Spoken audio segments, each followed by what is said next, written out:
Halo, selamat pagi. Saya Dr. Tantri Bararo. Pada hari ini akan mengisi webinar sebagai narasumber tentang tantangan era VUCA akuntansi sektor publik. Untuk selanjutnya, paparan dari pemateri kedua yang disampaikan oleh Ibu Dr. Tantri Bararoh, SE, MSI, MAK, CME.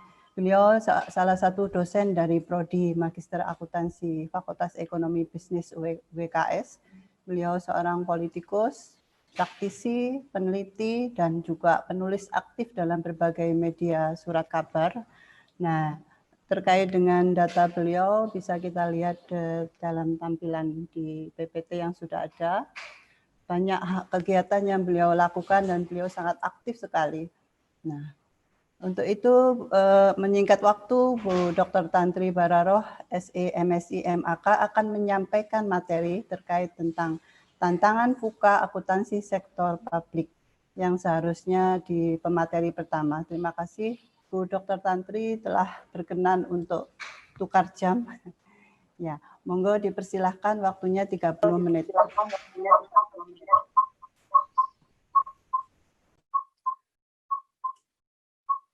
Halo, selamat pagi untuk kita semuanya. Assalamualaikum warahmatullahi wabarakatuh. Salam sejahtera untuk kita semuanya. Om Swastiastu, Namo Buddhaya, salam kebajikan untuk kita semua. Baik, terima kasih. Yang pertama kami sampaikan kepada moderator Ibu Dr. Titi. Selamat pagi. Dan untuk Pak Rektor kami dari Universitas Wijaya Kusuma Surabaya dan Pak Dekan kami, Dekan Fakultas Ekonomi dan Bisnis Universitas Wijaya Kusuma Surabaya.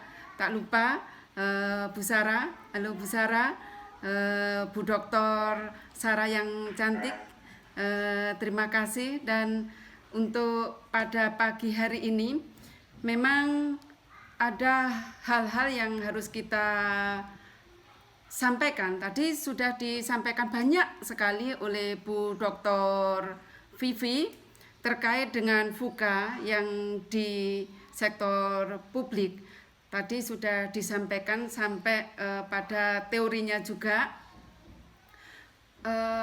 Pada pagi hari ini saya secara langsung mungkin perlu memaparkan sedikit biar semua memahami. Di samping tadi juga sampaikan sama Bu Dr. Vivi, untuk apa sih sektor publik itu sendiri, biar kita paham betul sebelum kita melangkah lebih jauh lagi. Karena sektor publik di sini adalah setiap disiplin ilmu itu pengetahuannya memiliki persepsi yang berbeda-beda. Untuk itu di dalam disiplin ilmu ekonomi itu sendiri, bahwa sektor publik bisa didefinisikan sebagai suatu entitas yang aktivitasnya itu berhubungan dengan penyediaan barang dan jasa di dalam rangka untuk memenuhi kebutuhan publik atau hak-hak terkait dengan publik. Tentunya di sini punya karakter tersendiri di dalam organisasi sektor publik. Nah, karakternya yang jelas itu adalah bersifat non-profit dan tidak mencari keuntungan secara finansial dan mempunyai kepemilikan secara kolektif oleh publik, kepemilikan atas sumber daya yang tidak digambarkan dalam bentuk saham di sini atau yang diperjualbelikan seperti layaknya yang ada di bisnis.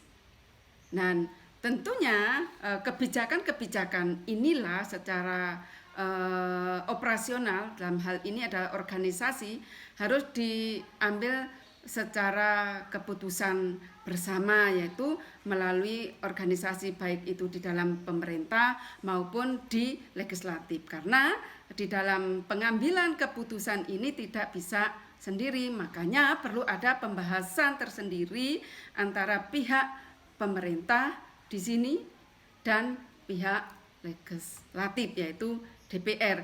Baik itu yang di DPR tingkat DPR RI, DPR provinsi, di sini DPRD provinsi, dan DPRD tingkat 2 di sini adalah kabupaten. Karena berbeda-beda. Artinya ada yang ada di pemerintahan daerah tingkat DPRD kabupaten atau kota, ada juga yang DPRD tingkat provinsi dan DPR. Di sini ada namanya APBN. Nah, akuntansi sektor publik itu memiliki kaitan yang erat dengan penerapan atau di sini adalah perlakuan akuntansi yang domainnya pada publik. Domain publik ini tentunya memiliki wilayah yang luas dan sangat kompleks dibandingkan dengan yang ada di bisnis. Artinya di sini ada swasta. Dan keleluasaannya, ya, keleluasaan publik ini tidak hanya disebabkan oleh luasnya jenis dan bentuk organisasi yang berada di dalamnya, akan tetapi ini karena kompleksnya lingkungan yang mempengaruhi di lembaga-lembaga publik tentunya. Dan lembaga-lembaga publik ini ya baik itu yang ada di dalam pemerintahan itu sendiri serta di dalam unit-unit pemerintahan, karena di sini ada para OPD yang nantinya ini yang mempunyai perannya masing-masing sesuai dengan bidangnya. Ada usaha milik negara atau BUMN atau BUMD, yayasan, organisasi massa, organisasi politik, dan ataupun lembaga swadaya masyarakat. Di sini LSM, perguruan tinggi atau organisasi-organisasi yang nantinya itu ikut terlibat memikirkan bagaimana di dalam menyusun anggaran itu agar anggaran ini betul-betul bermanfaat untuk publik. Nah, di dalam karakter akuntansi sektor publik di sini merupakan, karena ini merupakan aktivitas yang mempunyai tujuan tertentu yang tentunya harus bermanfaat untuk publik. Ini yang harus digarisbawahi adalah pemanfaatan.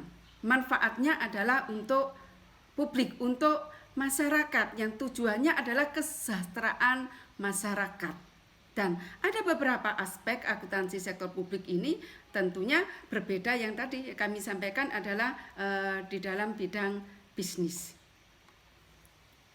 Nah, dalam hal ini tentunya ada faktor-faktor lingkungan atau environmental di sini yang mempengaruhi akuntansi sektor publik secara makro, yaitu baik di dalam pertumbuhan ekonomi itu sendiri, tingkat inflasi,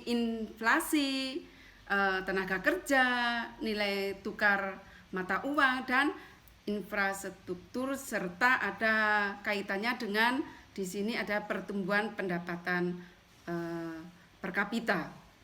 Nah, setelah itu kita harus memahami betul, ya, harus memahami betul kaitannya dengan faktor-faktor politik. Nah, tadi sedikit disampaikan sama pembicara pertama, bagaimana hubungannya masyarakat dengan negara dan bagaimana legitimasi dari pemerintah itu sendiri, tipe rezim yang berkuasa, terus bagaimana ideologi negara kita. Kalau ideologi negara kita sudah jelas, yaitu dengan ideologi kita adalah ideologi Pancasila, itu sudah final. Dan bagaimana dengan elit politik dan masa jaringan internasional maupun di sini adalah kelembagaan. Nah, tentunya tidak hanya dipengaruhi politik saja, tapi juga dipengaruhi oleh faktor kultural. Nah, faktor kultural inilah yang tentunya juga sangat berpengaruh, baik dari keragaman suku, dari ras, agama, bahasa, dan budaya yang kita miliki sangat banyak sekali. Budaya yang ada di Indonesia ini nanti berpengaruh secara signifikan tidak terkait dengan pengambilan keputusan, bagaimana dengan sistem nilai yang ada di masyarakat, terus ada yang dinamakan sejarah. Jangan lupa kita juga harus melihat sejarah, terus sosiologi masyarakat, dan tentunya karakteristik ini bagaimana potensi atau karakter yang ada di dalam masyarakat, serta tingkat pendidikan di masyarakat ini pun juga sangat mempengaruhi dalam hal ini adalah pengambilan keputusan. Selain ada demografi terkait dengan bagaimana dengan pertumbuhan penduduk yang berkembang di Indonesia saat ini, kaitannya dengan usia itu kan ada mulai dari usia dini, usia produktif, dan usia setelah produktif. Ini kan mempengaruhi di dalam pengambilan keputusan dan migrasi, serta saat ini yang lagi lagi kondisi ekonomi, baik kondisi ekonomi, kondisi kesehatan yang ada di negara kita ini, karena kita lagi kena musibah wabah nasional maupun internasional, yaitu pandemi COVID-19 ini. Nah, ini tentunya kaitannya dengan tingkat kesehatan kita yang menurut teorinya di sini adalah Glenn. Di sini pada tahun 93 memberikan informasi yang diperlukan untuk mengelola secara tepat, efisien, ekonomis atas sesuatu operasi maupun alokasi sumber daya yang di sini adalah dipercayakan kepada organisasi yang tujuannya ini adalah terkait dengan pengendalian manajemen, atau yang sering kita sebut adalah manajemen kontrol atau kontrolship lah kalau di dalam mata kuliah akuntansi. Nah, di samping itu kita juga harus bisa memberikan informasi yang memungkinkan bagi manajer untuk bagaimana sih pelaporannya, bagaimana sih pertanggungjawabannya, karena ini adalah uangnya rakyat, kan gitu toh. Karena uangnya rakyat, maka uang ini juga harus dipertanggungjawabkan kepada rakyat, dan rakyat itu tidak melihat bentuknya, artinya tidak melihat sektornya, semua sektor rakyat itu, semua komponen, baik rakyat itu mulai dari rakyat masyarakat yang paling bawah, baik itu masyarakat di sini adalah para pemangku kebijakan. Di sini adalah, kalau pemangku kebijakan adalah pengambil keputusan. Nah, untuk itu dari kedua belah pihak, tidak hanya baik untuk pemangku kebijakan, tapi ada masyarakat, ada juga perguruan tinggi, ada juga LSM, ada juga para politisi yang organisasi masyarakat. Ini ya juga akan mempengaruhi di dalam pengambilan keputusan, dan tentunya di sini ada perlu pertanggungjawaban kepada semua komponen yang ada di dalam masyarakat Indonesia. Nah, ini tanggung jawab mengelola itu harus secara tepat, efektif programnya, dan penggunaan sumber daya yang menjadi wewenangnya, dan kemungkinan para pegawai pemerintah untuk melaporkan kepada publik atas hasil operasi pemerintah yang penggunaannya ini untuk dana publik yang tujuannya adalah accountability atau akuntabilitas. Nah, tentunya di sini faktor-faktor apa saja yang mempengaruhi pengembangan akuntansi sektor publik adalah yang pertama ya harus sesuai dengan perundang-undangan. Sistem akuntansi pemerintahannya bagaimana, itu sudah jelas di dalam aturan sistem akuntansi pemerintahan, kebijakan yang terkait dengan otonomi daerah, sumber daya manusianya.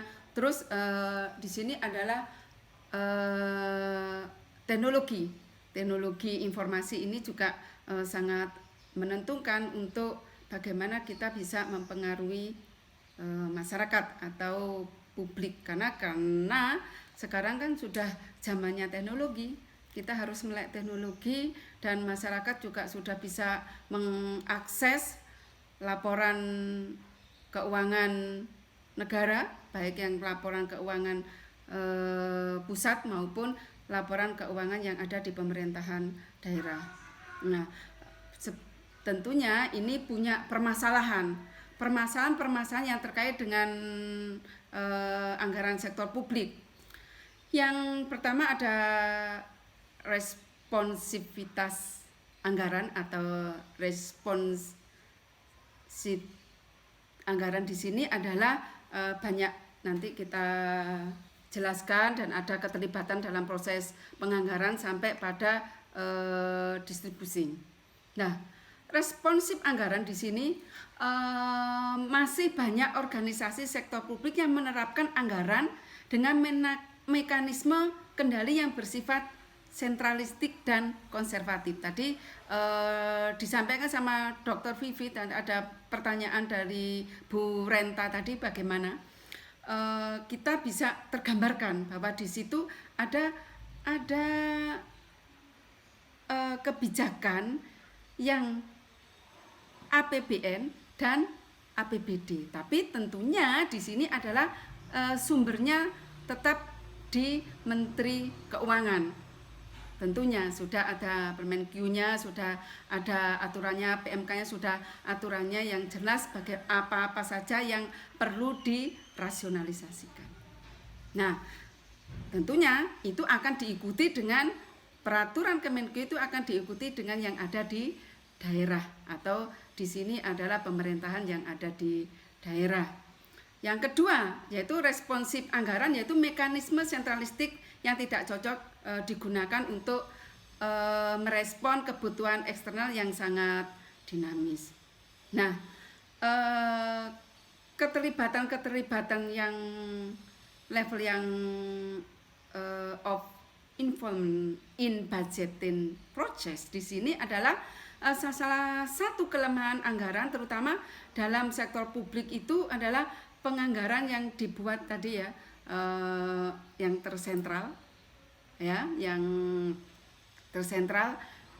sehingga seringkali tidak sesuai dengan yang ada di lapangan. Itu yang tadi bagaimana ada pertanyaan tadi, bagaimana bantuan yang ada dari pusat ini kan karena berbagai macam bantuan ini yang turun ke daerah, ke masyarakat. Ada yang bantuan dari pusat, ada yang bantuan dari provinsi, ada yang bantuan dari bukan DPR maksudnya, maaf, dari pemerintah kabupaten maupun kota, karena berbeda-beda programnya. Yang jelas itu yang terdampak, dapat mendapatkan bantuan itu yang terdampak COVID.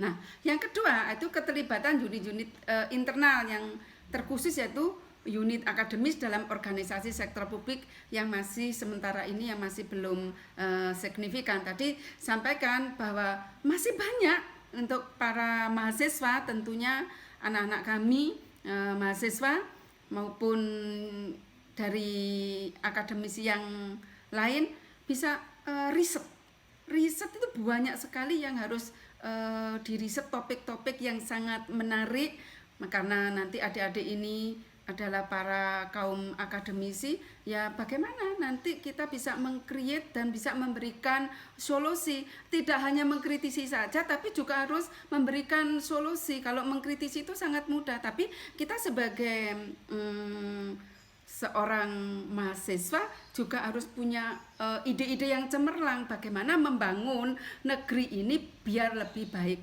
lagi. Itu tentunya yang harus kita sama-sama memikirkan bagaimana negeri ini agar ke depan itu anak cucu kita juga bisa menikmati hasil karya dan banyak, tidak hanya karya penelitian Anda aja, tapi aplikasi di masyarakat ini bagaimana yang nantinya bisa dirasakan oleh masyarakat secara menyeluruh. Yang ketiga yaitu terkait dengan resources distribution. Di sini ada distribusi sumber daya manusia, bahwa sumber daya di sini seharusnya dialokasikan atas prioritas, kebutuhan serta kondisi yang tengah dialami. Jadi ada skala prioritas di sini di dalam menyusun anggaran. Setiap alokasi anggaran tentunya berdampak kepada masyarakat. Nah, masyarakat inilah yang tentunya masyarakat kan kita tidak istilahnya itu timbang pilih. Masyarakat ini baik yang masyarakat yang bawah, menengah maupun kelas elit. Ini semua harus kita jadikan bagaimana para elemen masyarakat ini bisa sama-sama memikirkan bangsa Indonesia, bagaimana kita ini bisa berkontribusi kepada bangsa dan negara. Nah, ini makanya distribusi sumber daya manusia di dalam anggaran ini harus dilakukan secara seefisien mungkin untuk meningkatkan atau mengoptimalkan potensi yang ada. Nah, kaitannya, apa kaitannya? Ini saya diberi materi sama Bu Dr. Sarah terkait dengan VUCA, ya toh. Apa sih VUCA itu? Makhluk apa sih sebenarnya ini? Nah, apa kaitannya dengan akuntansi sektor publik? Sebetulnya VUCA di sini adalah volatility, uncertainty, complexity, ambiguity. Ini biasanya memang dilakukan pada masa-masa peperangan, yaitu angkatan darat biasanya yang melakukan strategi-strategi ini. Tentunya bagaimana dengan kondisi yang saat ini, yang kita Indonesia lagi dilanda dengan virus corona. Ini bagaimana? Tentunya ternyata tidak lepas dari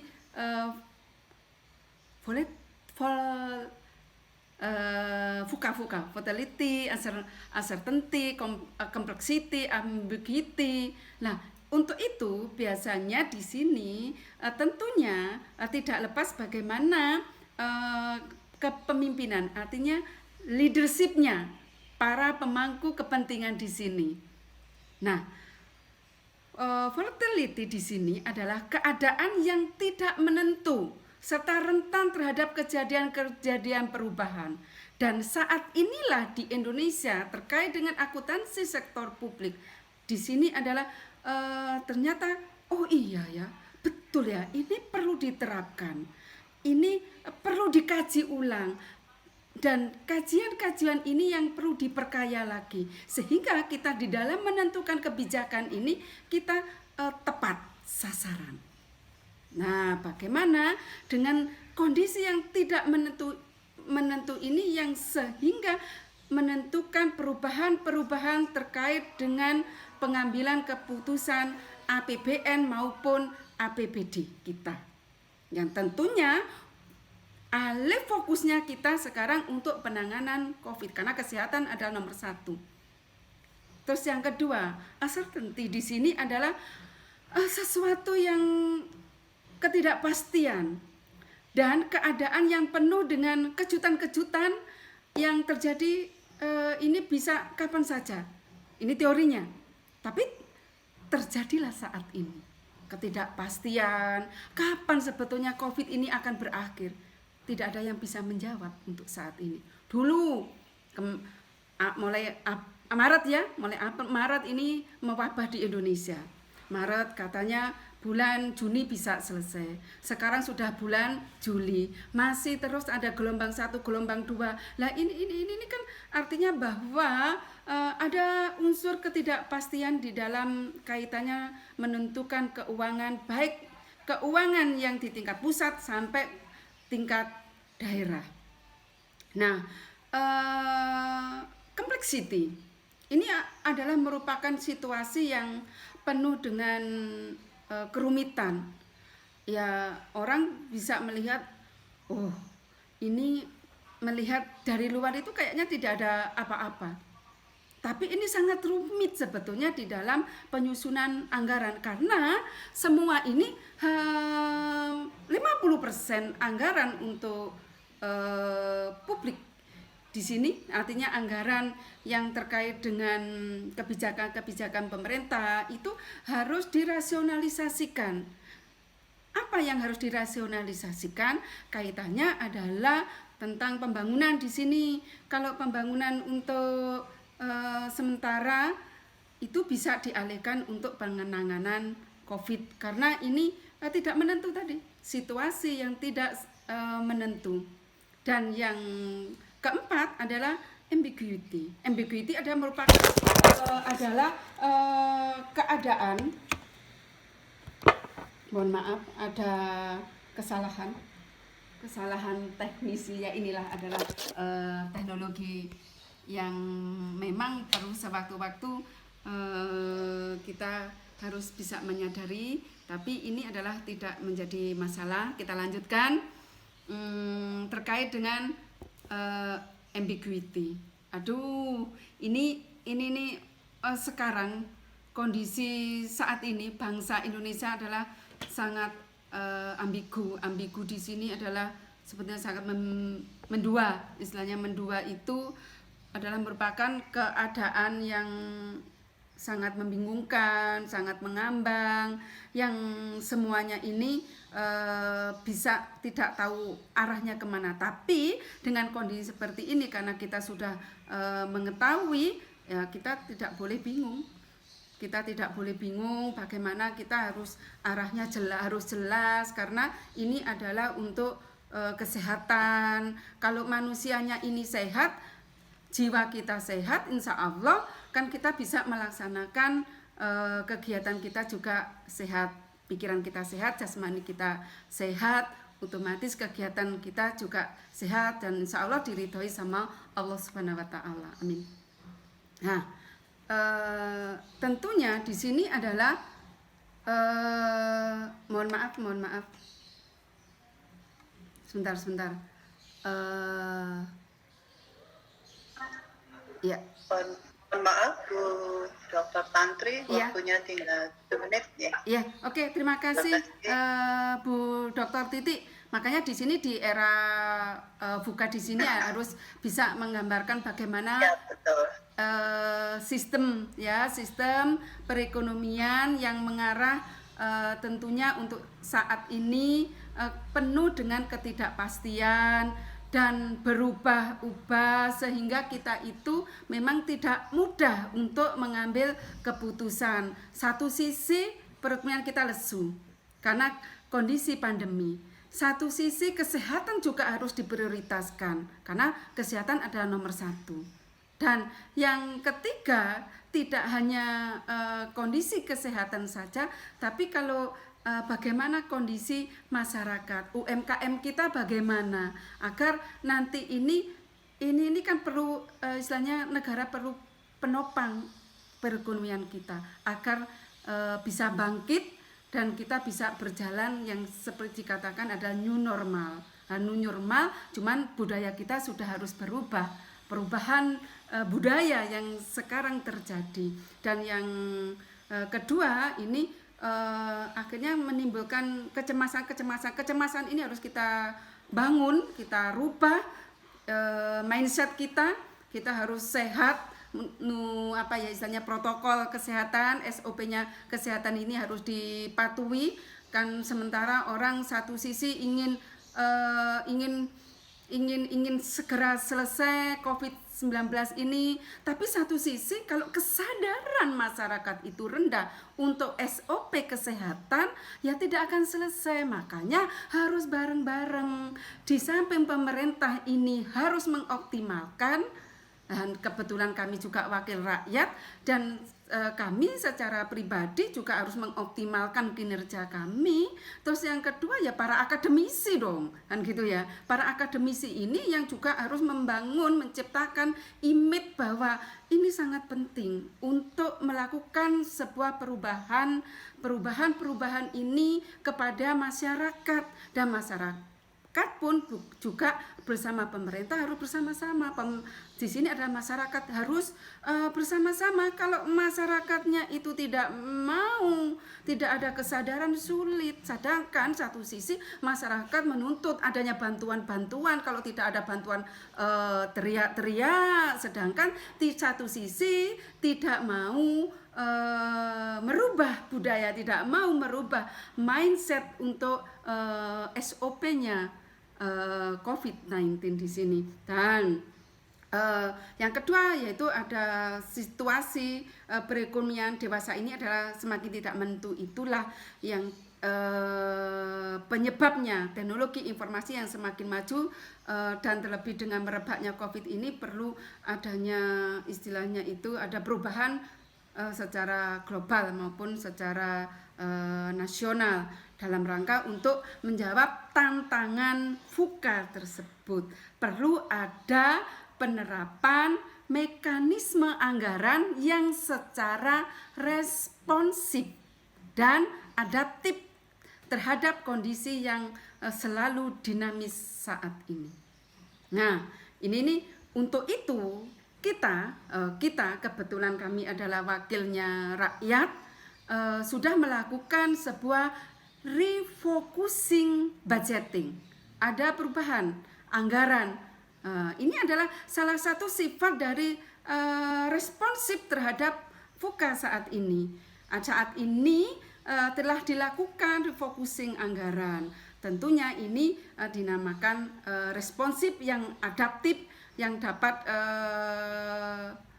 dirumuskan, dialokasikan anggaran untuk publik atas kondisi COVID yang berkembang saat ini, yang tentunya kita tidak boleh keluar dari peraturan. Nah, ini sesuai dengan Menteri Dalam Negeri dan Kementerian Keuangan yang nomor 119/2813/SC 177 KMK nomor KMK 07 tahun 2020 yang intinya adalah percepatan penyelesaian anggaran pendapatan dan belanja daerah tahun 2020. Belanja maksudnya ini adalah APBN, tentunya nanti akan diturunkan ke provinsi maupun ke kabupaten tahun 2020 dalam rangka untuk penanganan COVID-19, karena ini semua adalah demi pengamanan untuk negeri kita ini adalah perekonomian. Dan apa-apa saja yang perlu di refocusing anggaran di sini adalah ada penyesuaian pendapatan. Di sini apa yang dirasionalisasikan adalah belanja pegawai, barang dan jasa, dan belanja modal. Ini yang dirasionalisasikan. Penyesuaian tentunya yang ada kaitannya dengan ada bagi hasil, ada DAU, ada DAK, kecuali yang kesehatan. Ini DAK yang kecuali kesehatan ini yang tidak boleh. Dan ada alokasi dana alokasi khusus non fisik, dana insentif daerah otonomi khusus, dan dana desa. Penyesuaian ini tentunya harus diikuti dengan penyesuaian pendapatan daerah. Yang dilakukan adalah target pajak dan retribusi daerah untuk memperhatikan proyeksi penurunan masing-masing jenis pajak. Ini adalah impactnya terhadap masing-masing jenis pajak retribusi sebagai dampak dari menurunnya kegiatan masyarakat terkait dengan perekonomian yang ini yang dampak secara langsung yang terimpact kepada masyarakat, maupun baik itu masyarakat secara masyarakat ada paling bawah sampai para pengusaha atau konglomerat. Banyaknya transportasi yang tutup waktu kemarin, hotel, restoran, wisata, kuliner, pasar dan sebagainya, mall di sini adalah sangat lesu sekali, karena ini adalah merupakan dampak dari COVID-19.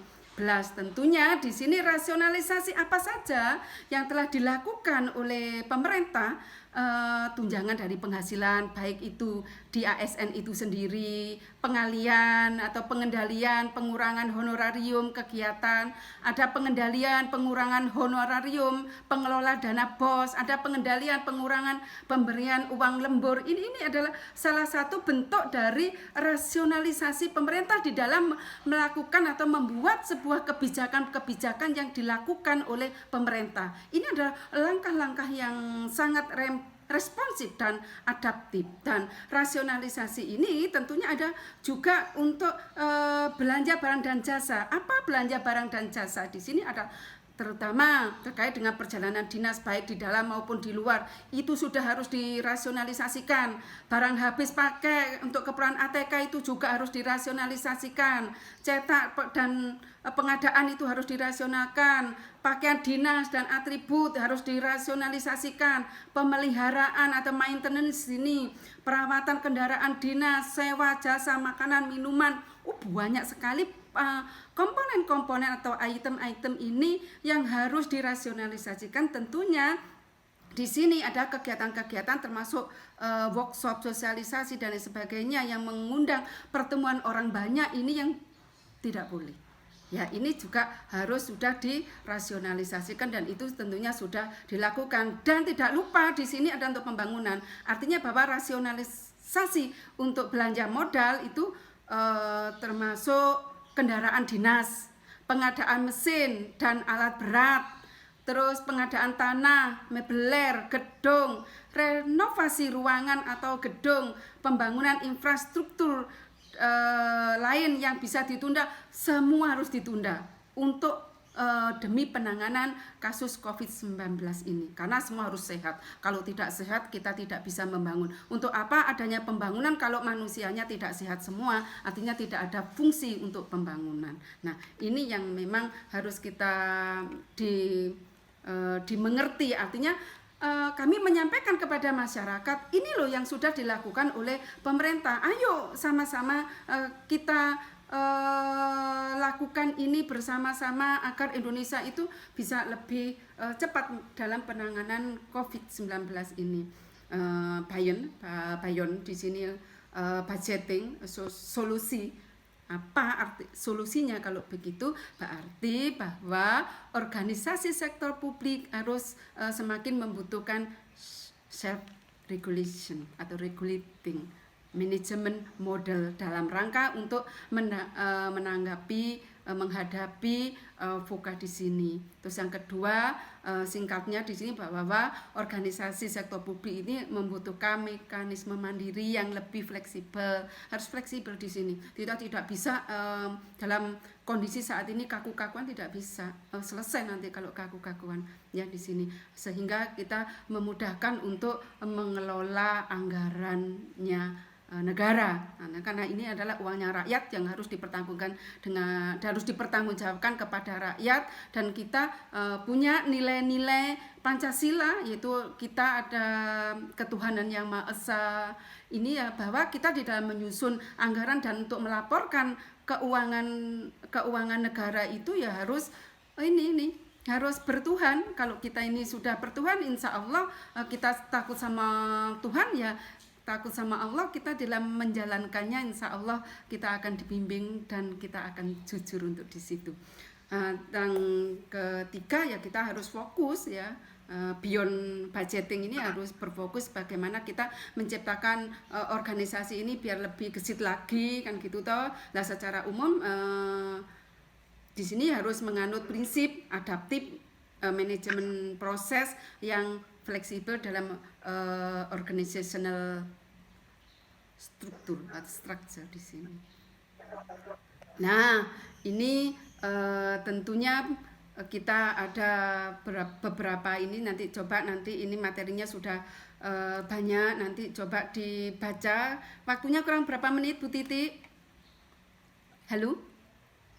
Halo, ya, 2 menit lagi, Bu Oh Tantri. iya, kalau ini masih kurang 2 menit, tentunya prinsip untuk fleksibel dalam berorganisasi di sini, organisasi sektor publik harus kita itu self governance, frameworknya itu juga harus jelas, employer-nya manajer juga harus jelas, accountability for dynamic outcome ini juga harus jelas, customer di sini adalah harus fokus karena di dalam menyusun anggaran di sini ada harus fokus. Kalau tidak fokus kita itu akan dimainkan oleh pihak-pihak yang tidak mempunyai jiwa ketuhanan tadi. Makanya harus jiwa ketuhanan ini harus selalu ada di dalam diri kita, baik untuk diri saya secara pribadi, secara saya sebagai manusia dan sebagai anggota legislator, dan saya mempunyai tanggung jawab sebagai seorang akademisi.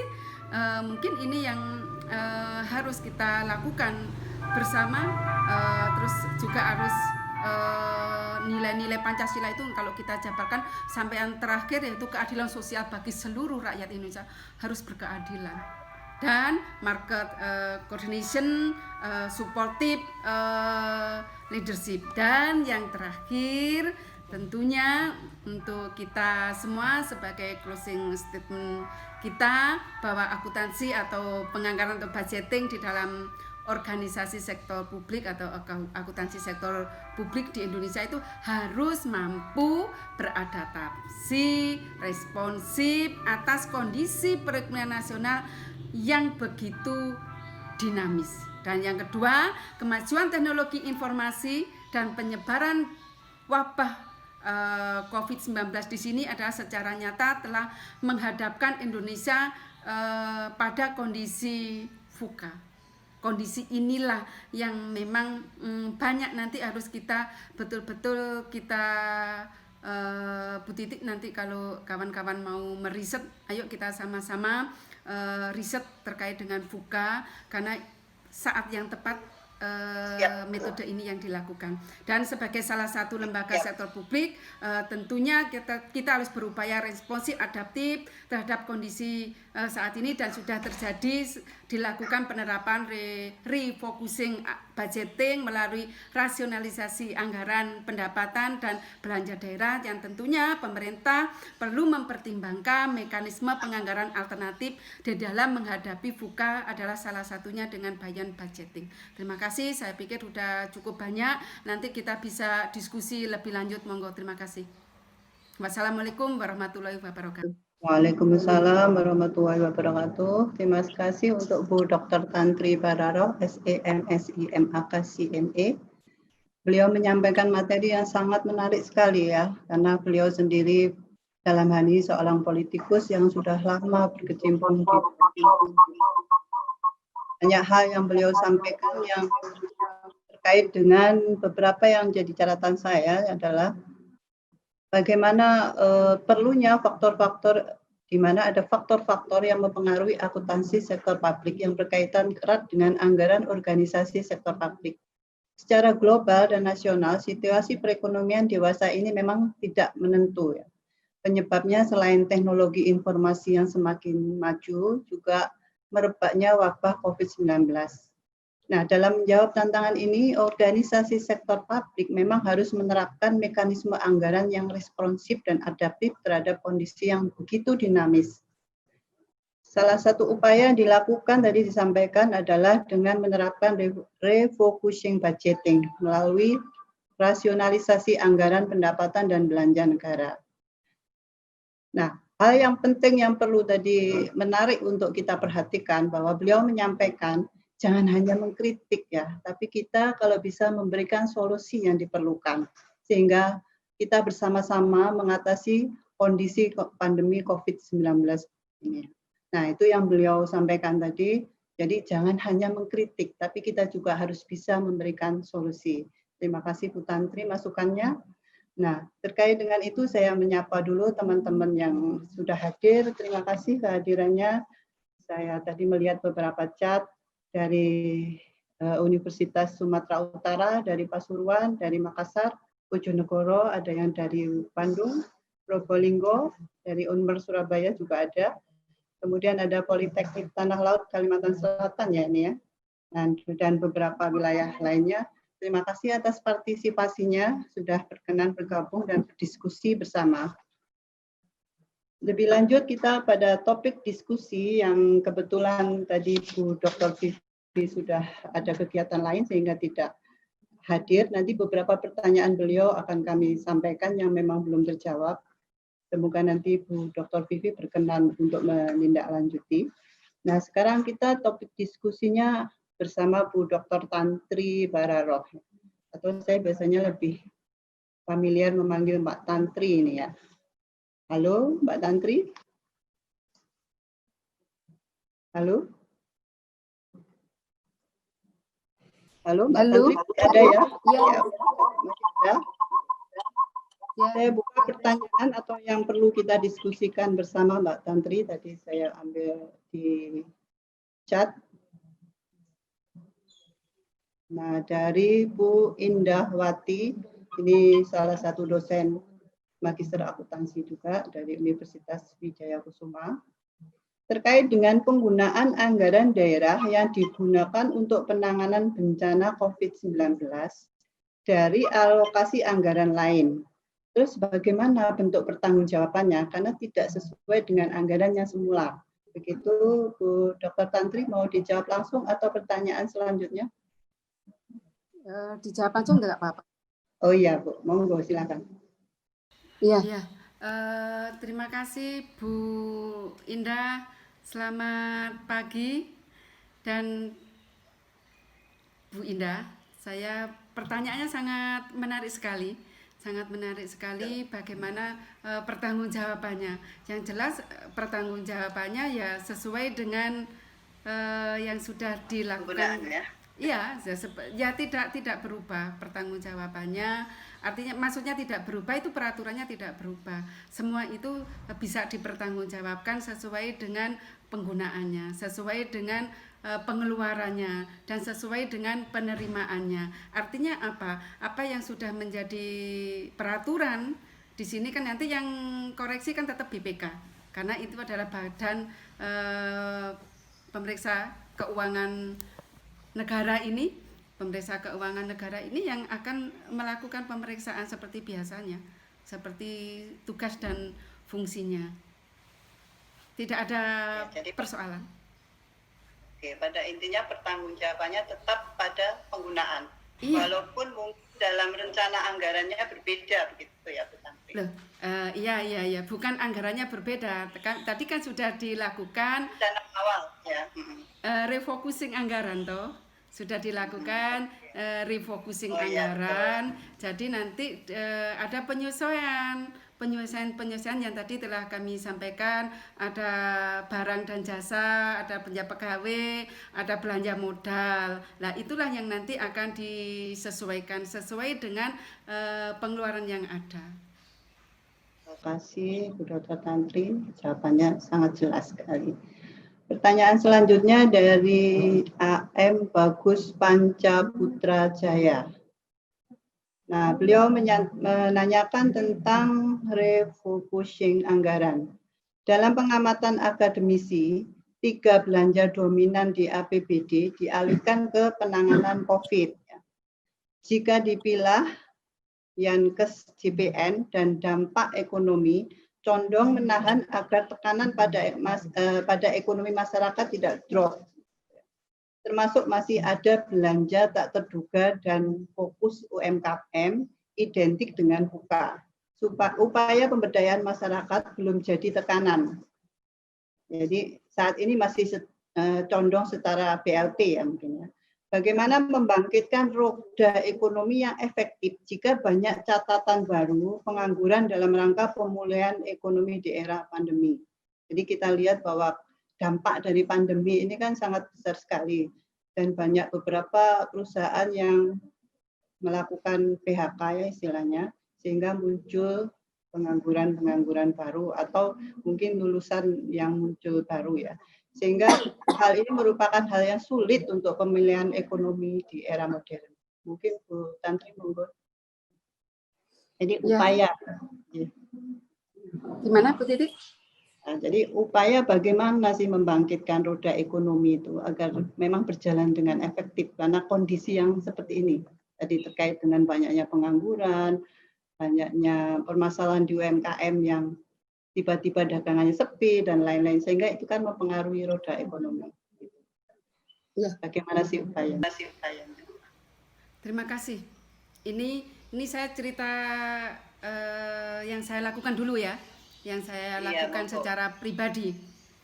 Di samping saya sebagai wakil rakyat yang saat ini, yang saya lakukan, saya memang melakukan sebuah pembinaan, ya, pembinaan baik secara pribadi maupun secara sebagai wakil rakyat. Pembinaan pertama adalah upaya yang kami lakukan di sini untuk membangkitkan perekonomian yang ada di desa. Kalau saya ya, karena saya ini orang desa, saya masih belum bisa untuk tingkat nasional gitu ya, tapi minimal kalau dimulai dari desa, dimulai dari bawah, kita mau membina mereka terutama terhadap perekonomian yang ada di tingkat bawah. Yang kami bina adalah pertama di sini bukan kami membina secara langsung, bukan. Yang kami motivasi adalah ini dengan kondisi ekonomi ya, masker. Nah, masker kami memang istilahnya mengumpulkan mereka para penjahit yang ada di daerah, penjahit yang ada di desa, ada beberapa penjahit kami kumpulkan karena secara ekonomi dia menurun tingkat pendapatannya, sehingga pada saat itu saya berpikir, loh gimana ya caranya untuk bisa meningkatkan perekonomian mereka yang selama ini kena dampak COVID, sehingga saya mulai mencari mereka. Saya cari mereka sehingga menemukanlah penjahit itu. Setelah saya menemukan penjahit dibarengi dengan para perangkat desa, kepala desa setempat, saya dicarikan orang penjahit dan akhirnya menemukan seorang tukang jahit dan saya pesan di situ. Pesan karena saya juga ingin memberikan sumbangsih kepada mereka, tidak hanya sumbangsih langsung berbentuk uang, tapi kita beri kerjaan untuk membuat masker, dan akhirnya desa juga pesan di situ, kami pun juga pesan di situ, sehingga mereka bisa berdaya kembali, sehingga bangkitlah perekonomian di lingkungan sekitar itu. Itu yang pertama yang kami lakukan. Terus yang kedua, kita harus mampu membaca peluang ekonomi. Kalau dalam kondisi pandemi apa yang biasanya orang bisa bekerja, tidak bisa bekerja, apa ya kira-kira? Kita mulai berpikir, oh ini akhirnya menemukan penjahit tadi. Artinya apa? Bisa membaca peluang ekonomi untuk menghidupi keluarga minimal. Terus yang kedua, saya juga bersama-sama memotivasi mereka, yaitu ini keset ada karena kondisi pandemi, sehingga mereka yang punya ekonominya itu mampu di desanya, saya juga memotivasi mereka, ayo gimana biar ibu-ibu ini bisa meningkatkan ekonominya, sehingga punya modal sedikit mereka kita motivasi memperkerjakan ibu-ibu di sekelilingnya. Nah, ibu-ibu di sekeliling rumah itu yang kena dampak COVID-19, kena dampak COVID-19 itu kan tidak hanya secara pribadi ya, mungkin kepala rumah tangganya yang biasanya bisa istilahnya itu nyupir itu transportasi ya, supir, terus sehingga karena kondisi seperti ini dia tidak bisa nyupir, sehingga seorang ibu juga berpikir bagaimana bisa meningkatkan pendapatan, minimal nambah pendapatan. Nah, itu saya bisa memotivasi mereka sehingga mereka bisa bekerja pada saat pandemi COVID-19 ini, membuat keset, dan keset itu dijual keluar dengan kami memberikan motivasi mereka dengan menggunakan metode marketing, yaitu lewat media sosial. Nah, ini pakai media sosial, Instagram bagaimana, Facebook bagaimana, terus cara membuat akun bagaimana, terus cara memasarkan bagaimana, cara memotret yang bagus biar orang lain itu tertarik bagaimana, terus harus mencantumkan harga itu, dan akhirnya juga itu jalan walaupun dengan kondisi yang sesempit ini. Terus yang ketiga yang kami lakukan adalah untuk ini pembinaan dalam arti memotivasi juga batik. Nah, batik ini kan juga kena dampak COVID-19 sehingga mereka pendapatannya kan yang pesan-pesan itu kan sedikit. Tapi ya saya juga memberikan motivasi kepada mereka, ayo sama-sama bangkit agar bisa meningkatkan perekonomian keluarga minimal itu, dan itu pun juga akan bisa meningkatkan perekonomian negara kan gitu toh.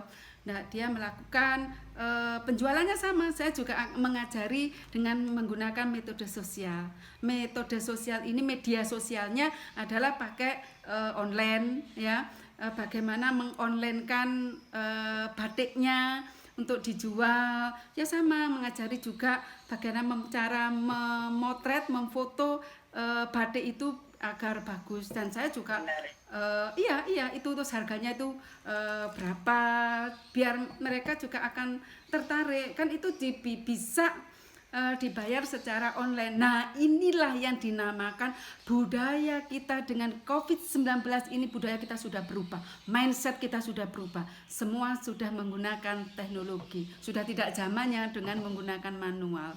Ya, kita sudah mengajarkan kepada yang ada di desa-desa, kaum ibu-ibu, ayo bangkit, lalu melek teknologi, kita bisa memasarkan ini, karena satu-satunya jalan yang bisa kita luangkan waktu, kita bisa belajar, yaitu dengan menggunakan media sosial. Dan alhamdulillah itu sampai saat ini berjalan dengan lancar. Saya pikir itu. Terima kasih Bu Tantri, sukses ya Bu Tantri ya. Halo Bu Dr. Vivi, bisa menyambung kembali? Ada pertanyaan yang tadi mungkin belum terjawab Bu Dr. Vivi. Halo. Mohon sudah diaktifkan mute-nya, sudah ya? Halo, Bu. Iya. Ini Bu Dr. Vivi sudah selesai ya Bu? Sudah selesai tadi. Dr. Sarah juga sudah ada menyampaikan satu soal lagi ya tentang satu pertanyaan untuk kita diskusikan ya Bu Dr. Vivi. Terima kasih sudah berkenan untuk hadir kembali ya walaupun di sela-sela. Nah, ini pertanyaannya terkait tentang hutang ya.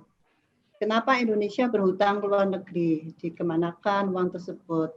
Karena tiap tahun hutang Indonesia terus bertambah ya, tanpa ada pengurangan sama sekali. Mungkinkah hasil sita para koruptor itu bisa untuk membayar hutang Indonesia ke luar negeri, gitu ya? Ini pertanyaan dari Ibu Siti Nur Solihah. Demikian Ibu Vivi, monggo. Oke, terima kasih Ibu Dr. Titi. Tadi saya juga melihat ini dari Dr. Sarah sudah mengirimkan yang seperti Ibu sebutkan. Iya. Pertanyaannya itu dari Bu Siti Nursolihah, kenapa Indonesia berhutang ke luar negeri? Apa masih berhutang terus? Iya, kalau kita ibaratkan Indonesia ini kenapa dia berhutang, sama dengan kita ibaratkan kenapa kita ini berhutang. Begitu ya Bu Dokter itu ya. Jadi kemudian pertanyaannya kenapa selalu berhutang gitu? Apakah tidak bisa digunakan hasil sita para koruptor untuk bisa membayar hutang Indonesia? Sebentar ya, Pak, izin sebentar. Kenapa tidak bisa digunakan yang itu kan? Sebenarnya Bu, ada wacana yang sangat lucu sebenarnya yang pernah saya dapatkan dari dosen saya ketika Indonesia ini kita kekurangan seorang pemimpin yang bisa memanage hasil bumi kita. Jadi gini.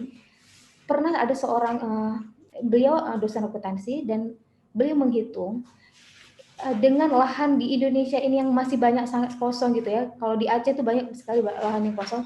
Kita tanamin pisang aja, Bu. Kita tanamin pisang aja itu kita sudah asal dikelola dengan baik, itu bisa mengatasi utang pada masa itu. Ketika itu tahun 2000-an gitu. Jadi bisa mengatasi itu. Asal apa?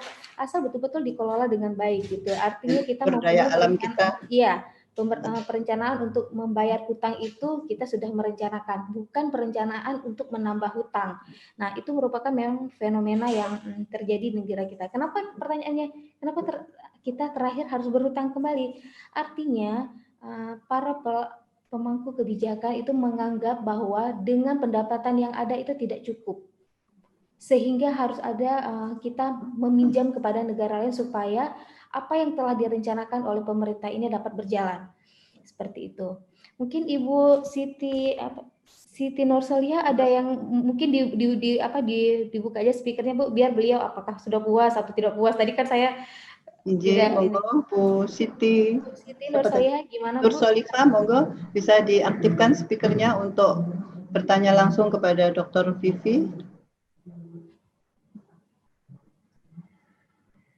Halo? Halo? Ya, Ibu. Iya. Selamat siang, Ibu. Silakan, monggo. Ya, ini. Nggak kelihatan videonya Ibu Siti. Iya, Bu Dokter. Cuma heran kok utang-utang kan nanti kasihan anak cucu kita yang nanggungnya gitu loh. Betul, Bu. Terus lagi yang koruptor-koruptor itu kan bukan uang sedikit yang dikorup. Kan yang disita negara itu kan banyak istilahnya. Apalagi itu tidak cukup untuk bayar hutang. Setidaknya meminimalisir lah hutang Indonesia. Tiap tahun nambah. Lama-lama nggak bisa bayar itu, Bu. Betul. Kita aja kalau ngutang terus, lama-lama kan nggak bisa bayar juga kalau terlalu besar. Betul, Bu. Dan malah yang sangat dikhawatirkan adalah negara kita bisa dibeli sama negara orang. Jaminannya karena negara kemampuan kita. Kalau dulu itu, Bu, kalau dulu itu terang-terangan kita bawa senjata. Kalau sekarang kan orang luar pengen, istilahnya Indonesia itu pengen memiliki Indonesia yang serba kaya, aneka ragam budaya, hasil buminya kan gitu. Itu. Yang saya takutkan itu maksudnya. Betul, Bu. Ya, ini keresahan dari masyarakat di mana, Ibu? Ya, masyarakat non. Dari mana, Ibu? Dari mana, Ibu? Saya dari Madura, Ibu. Wah, dari Madura. Iya.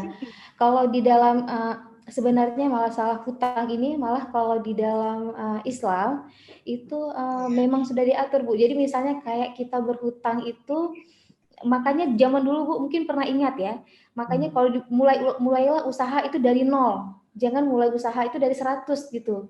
Jadi ketika dia maju, iya ini usaha saya sukses dari 0 gitu. Artinya apa? Ada kemungkinan kita melakukan kegiatan-kegiatan pemerintah ini dengan anggaran yang dengan kemampuan kita gitu. Tetapi sekali lagi kita bukan pengambil kebijakan, menteri pastinya, apalagi Bu Sri Mulyani, beliau sangat pengalaman dalam hal ini. Kenapa terakhir Indonesia meminjam lagi dan terus meminjam, itu memang pembangunan yang sudah berjalan itu juga membutuhkan biaya gitu. Nah, ketika kita pembangunan yang sudah diset oleh pemerintah tidak cukup biaya, langkah yang diambil pemerintah itu adalah meminjam gitu, supaya pembangunan yang ada ini tidak terhambat. Mungkin yang menjadi PR bagi anggota dewan, kemudian bagi pembuat kegiatan pemerintah, pembuat pembangunan yang ada di negara kita ini adalah bukan hanya melakukan pembangunan, tetapi bagaimana juga menyelesaikan hutang negara kita ini dalam mungkin 20 tahun atau 30 tahun mendatang, sehingga negara kita tidak diambil oleh negara lain. Sangat bagus, Bu Siti Nursoleha soalnya pertanyaannya. Jadi mungkin jadi Bu Tantri, Dokter Tantri ini ada yang ahlinya di sini. Halo, monggo. Dokter Tantri ini. Terima kasih atas pertanyaannya. Kemudian mungkin terima kasih atas jawaban. Iya, terima kasih. Untuk Bu Dokter Tantri mungkin ada tanggapan atas pertanyaan Bu Siti tadi. Monggo, masih ada waktu kira-kira 5 menit. Halo, Bu Dokter Tantri. Halo, Bu. Bisa di-mute lagi. Sudah? Oke, monggo. Ya. Tadi terkait kenapa kok kita ini hutang terus gitu ya. Monggo Bu Tantri ditanggapi. Ya, terima kasih Bu Dr. Titi, terima kasih. Bu Dr. Vivi, salam kenal. Halo, ya, Assalamualaikum. Ya, senang sekali melihat Dr. Vivi, sangat cantik sekali, muda dan cantik dan pintar. Terima kasih ya. Ya, tadi terkait dengan mengapa kita selalu hutang, makanya kita harus bisa memanage. Kalau pikiran saya itu yang penting itu yang pertama itu kejujuran. Ya, yang pertama itu harus kita terapkan nilai kejujuran. Kejujuran ada di dalam Pancasila kita itu kan ketuhanan yang Maha Esa. Insya Allah kalau seseorang itu percaya sama Allah, percaya sama Tuhannya, insya Allah dia itu akan takut sama Tuhannya. Ketika seseorang itu takut sama Tuhannya, dia akan berbuat jujur.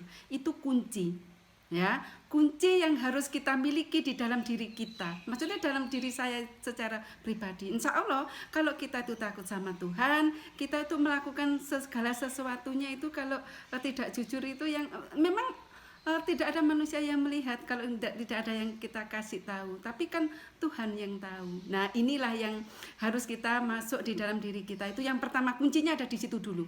Baru kenapa kita ini hutang terus. Pertama kan memang yang harus dikelola adalah bagaimana kita memanage APBN kita. Itu yang pertama, memanage. Nah, kalau kita sudah bisa memanage, tentunya kita bisa mengoptimalkan hasil pendapatan kita. Pendapatan negara itu kan dari pajak, dari sumber daya alam dan dari sumber daya manusianya itu sendiri. Yang itulah yang harus kita manage, retribusi dan lain sebagainya. Itulah yang harus kita manage benar-benar. Ketika kita mampu memanage dan diikuti dengan nilai kejujuran di dalam diri kita, insya Allah itu akan berjalan dengan lancar. Kalau akhirnya apa dampaknya? Tidak ada korupsi, kan gitu toh? Akhirnya apa? Kita tidak ada korupsi di situ, karena ada nilai kejujuran di dalam diri kita, karena kita takut sama Tuhan kita. Korupsi tidak ada. Sepanjang kita tidak takut sama Tuhan, ya kita akan ada di situ terus. Makanya kita harus mampu memanage itu. Kalau kita tidak ada nilai itu, waktu saya, ya mohon maaf aja cerita sedikit, pada saat saya itu pernah stay di University of Queensland, ditanyakan sama profesor saya, mohon maaf sebelumnya, kenapa Indonesia itu masih korupnya tinggi sekali. Saya sampaikan, Tantri, kamu berani mengangkat itu. Bukan masalah berani atau tidak. Ya, ini harus dilewati dengan, kalau kita riset kan tidak ada masalah. Kalau itu kita riset. Masalah berani atau tidak. Makanya harus jujur. Ya, kalau tidak jujur di dalam diri kita sendiri tidak akan maju Indonesia selamanya. Selamanya tidak akan maju. Ya dimulai dari mana? Dimulai dari diri kita sendiri. Saya tidak akan menuntut orang lain, tapi saya akan menuntut diri saya sendiri untuk bisa minimal mendekati ke sana. Walaupun manusia tidak ada yang sempurna, tapi minimal saya pingin ke sana. Terima kasih. Iya, terima kasih Bu Dr. Tantri. Jadi nilai kejujuran itu merupakan hal yang sangat penting sekali ya, gitu. Nah, kalau kita bicara diskusi terkait korupsi, ini tentu akan semakin panjang dan banyak hal yang perlu dibahas ya. Tetapi karena keterbatasan waktu, sudah pukul 11 lewat 5 menit yang harusnya kita agendakan pukul 11. Tak lupa saya menyampaikan kepada Dr. Tantri Bararoh, SE MSI, MAK CME, dan Dr. Vivi Yuswita, SE MSI, atas waktunya, kesempatannya. Kami terima kasih atas ilmu ya, diskusi yang menarik yang telah bisa kita pelajari bersama-sama. Kemudian sukses untuk Bu Dr. Tantri, juga Bu Dr. Vivi, mungkin lain kali kita bisa bergabung lagi. Terima kasih. Assalamualaikum warahmatullahi wabarakatuh. Waalaikumsalam warahmatullahi Waalaikumsalam warahmatullahi wabarakatuh. Oke. Demikian kegiatan webinar kita akhiri karena waktunya sudah menunjukkan pukul 11. Sebelumnya kami menyampaikan terima kasih yang sebesar-besarnya atas peran serta dari teman-teman bergabung dalam acara webinar kuliah seminar kita hari ini.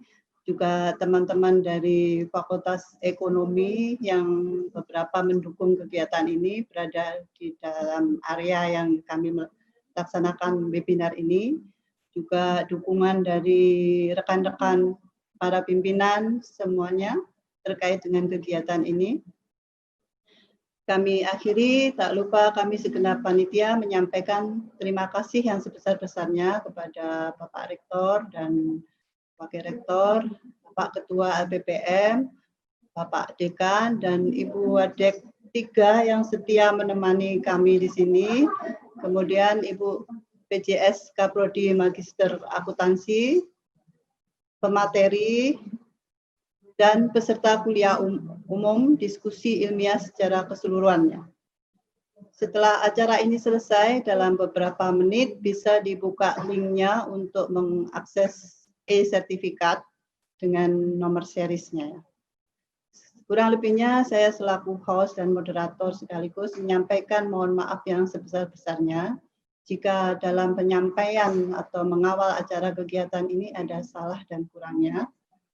Semoga kita tetap selalu dijaga kesehatannya, tetap semangat, dan selamat siang untuk semuanya. Wassalamualaikum warahmatullahi wabarakatuh.